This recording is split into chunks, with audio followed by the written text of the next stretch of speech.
Welcome, my friends, back to another episode of the Conservative American. We've got some stuff that's a little bit late to report on, but it's big news, big news. The media has not generally been reporting on this. It's not been a front page story for the most part.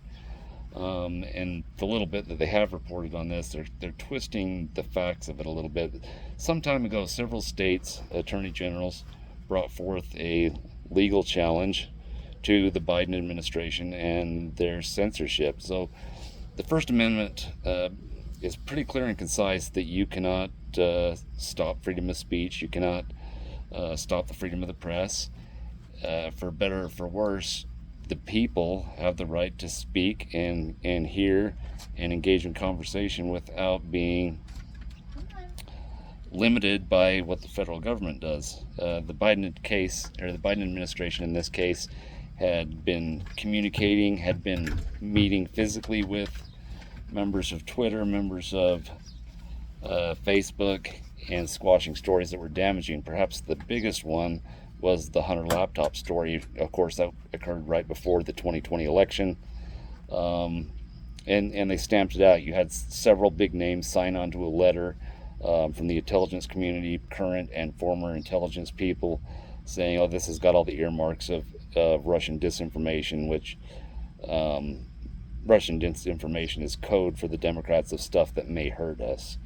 So anyway, on the 4th of July, a very appropriate day for this ruling, I'm just going to read you the text from the Associated Press article here. A judge on Tuesday prohibited several federal agencies and officials of the Biden administration from working with social media companies about protected speech, a decision called a blow to censorship by one of the Republican officials whose lawsuit prompted the ruling.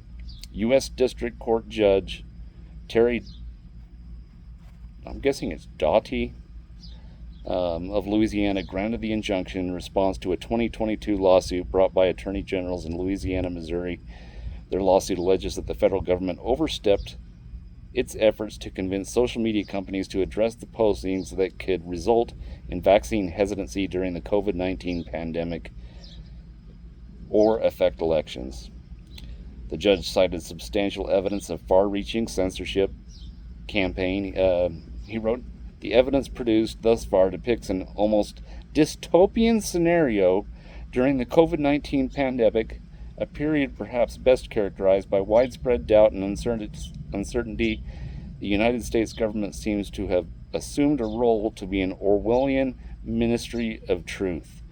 So here's why this is a big deal. The First Amendment explicitly protects the free discourse of speech, whether you agree with it or not, whether you like it or not, and explicitly prohibits the federal government from interfering in that. If you can't bring all ideas to the table, then you can't function as a free society, because who decides what can come to the table and who can't? Some clown that works for the Obama Obama, let's call it the Obama-Biden administration, because it really is. You can't have federal bureaucrats, in many cases unelected bureaucrats, deciding what's going to show up on your news feed or your newspaper, on your TV, in your Facebook messages or news, what's going to show up in Twitter, what's going to be shadow banned, what's going to be completely banned. You can't have that. And once you start doing that, you are treading on dangerous territory that can be very damaging to freedom and what we enjoy in this nation of being able to speak our minds.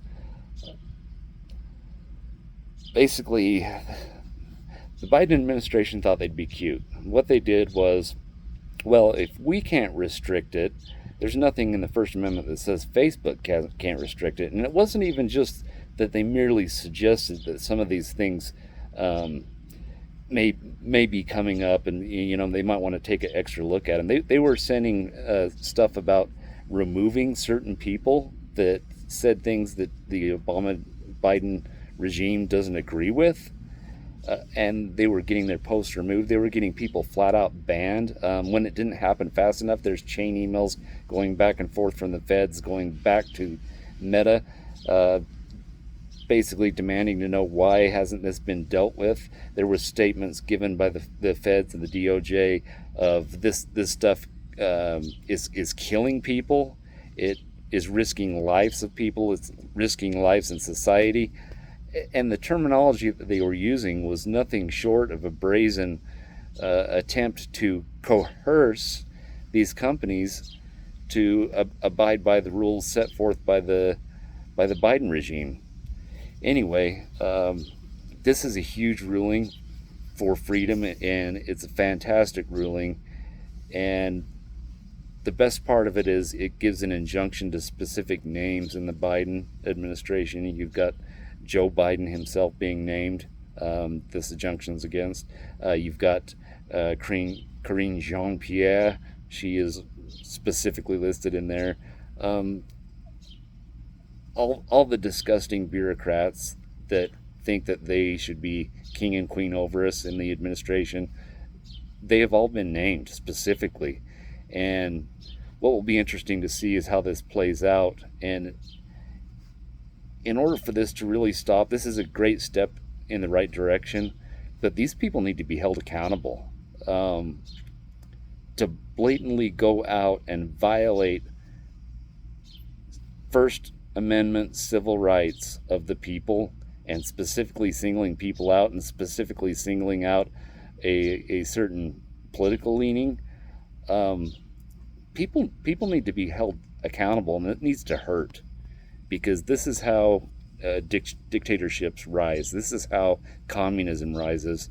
If they can do things without worry in terms of their own personal freedom or their personal assets, then nothing's really out there to scare them to stop. So we're in the right direction. Hopefully it stays going that way, and I will get back to you with some more information later.